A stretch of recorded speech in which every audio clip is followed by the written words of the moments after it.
Hey guys, it's Kevin and welcome to another video in our question and answer series. We're going to be looking at questions submitted to me by the class, and I'm going to try to do a few of these videos before we meet back together once this quarantine is over. So we've got a new question today, and if you have questions you would like me to answer, please send them to me and I'll research it and try to produce a short video with the best answer that I can come up with. And so the question we have today, it was submitted by someone in our class, is what is the best translation of the Bible? What is the best translation of the Bible? That is a great question, and thank you for submitting that question.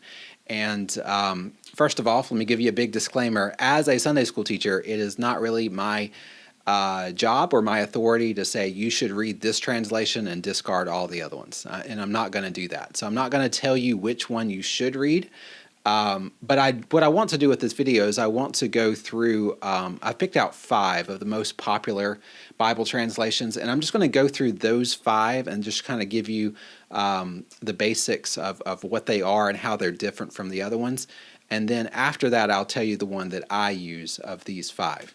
So here's 5 of the most popular Bible translations. The first one is the King James, of course. You probably have a King James Bible in your possession. Everyone in this class probably does, in your possession or in your house somewhere.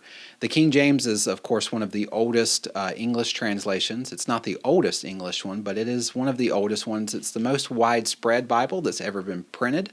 And it came out in 1611. Now, when they translated the King James Version of the Bible, they were basing it on the Greek manuscripts for the New Testament, the Greek manuscripts that they had available to them at the time. And at the time, they only had about 10 of them, or less than 10 manuscripts, and they are all pretty young. A lot of them were from around the 10th century.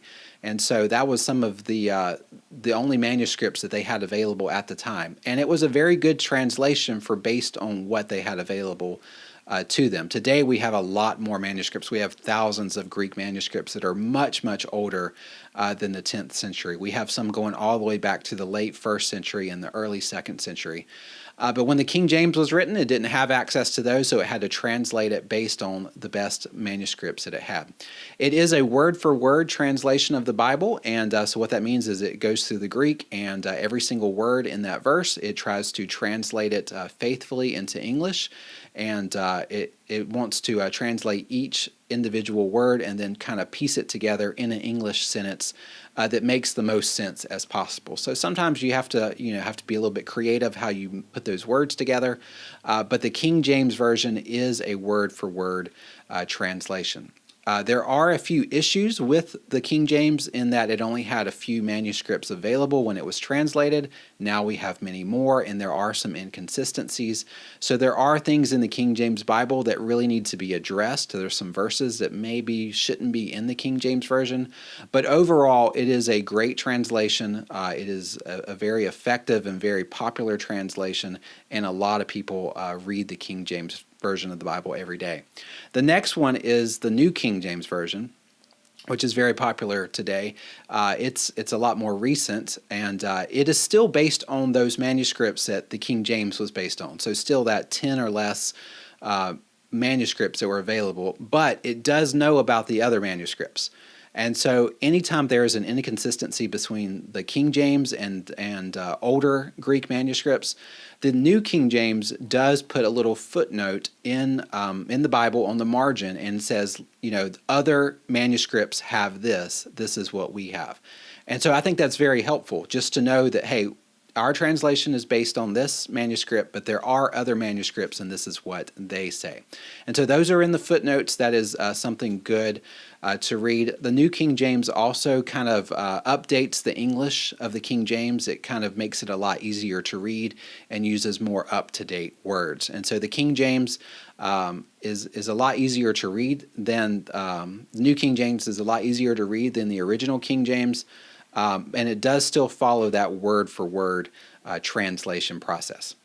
Another one, popular translation today is the NIV. The NIV, this is a much more recent one than the King James Bible, and so it's come out in the last 30, 40 years or so. And it is based on all of the manuscripts available at the time, which is a whole lot more than the King James.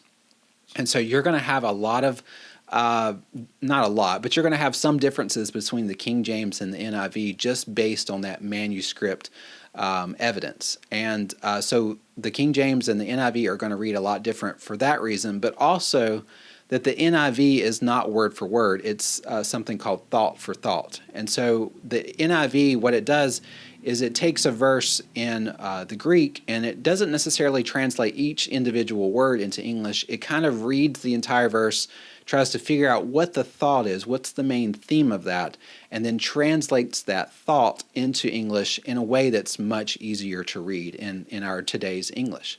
And so the NIV is one of the easiest to read Bibles that there are available to us because the English, it just flows very smoothly. Sometimes in word-for-word translations, if you try to translate each individual word into English, it gets a little blocky and it doesn't flow as well. But the NIV, since it's thought for thought, it does a good job of translating that into English. The only problem that I would have with the NIV is since it's thought for thought, you have to be careful when you do like in-depth Bible studies.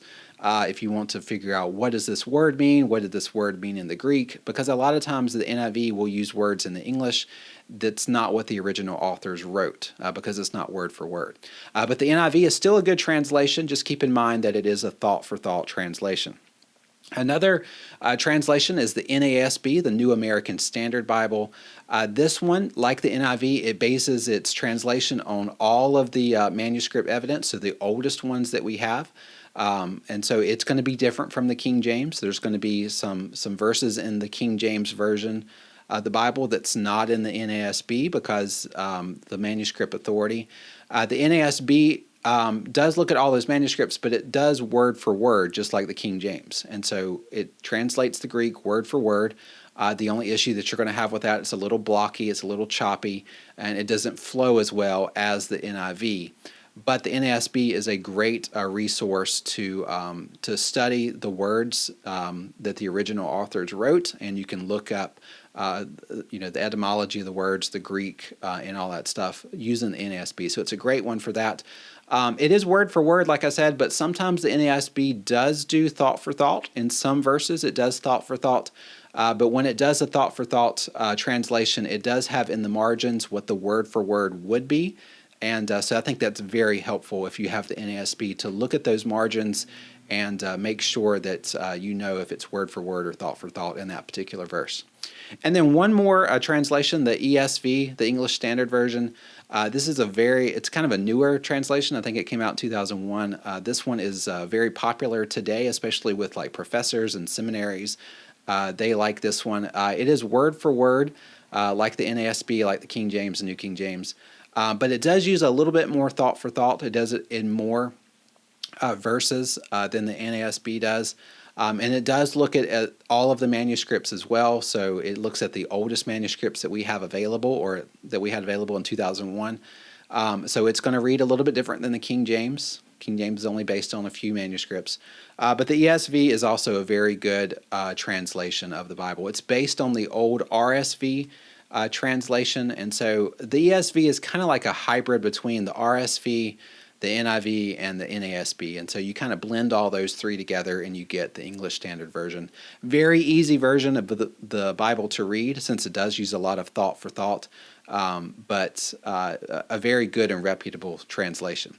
So those are 5. We've got King James, New King James, NIV, NASB, and ESV. So first of all, I think all of these translations are great. This is the Word of God. It's the preserved Word of God. In each one of those, you just need to understand the limitations of each one of those. But if you have one of these 5 Bibles, I would say that any of those would be a great one to read. I'm not going to say that one is better than the other. Just understand the limitations of each one and what manuscripts it's based on and what its translation process was when they published this Bible. I personally use the NASB. I think it is to me, it's the most helpful of all the translations. I know that it's using all of the manuscripts that we have available. It's trying to get as close to the originals as possible. And I really like the idea that when it doesn't do word for word translation and it does thought for thought, then I can read in the margins and actually see what the word for word is. And that's important to me because I want to know what the authors were trying to say, even if it doesn't make as much sense in the English because the translation situations, but I still want to know what the original intent was of the verses, and I think the NASB does a great job with that. And so that's the one that I read, and that's the one that I do the most studying with. But I also like the New King James, and I also like the ESV. So I do have copies of those as well. But the NASB is what I read the most. And our pastor uses the NASB during the contemporary service, and so it's a lot easier just to follow along with his preaching since we're on the same translation. All right, guys, that is all I've got for this video, and I hope that you enjoyed this. I hope this has been beneficial to you. If you have other questions, please send them to me. I would love to do some digging, do some research, and try to answer it as best as I can. But I appreciate this question, and just keep sending them in as you have them. But guys, I hope that we get to see each other very soon. I don't know when the quarantine is going to be over, hopefully soon, but I'm looking forward to seeing you all again. But until then, I will check you out again at the next video. Thanks, guys. Have a good one.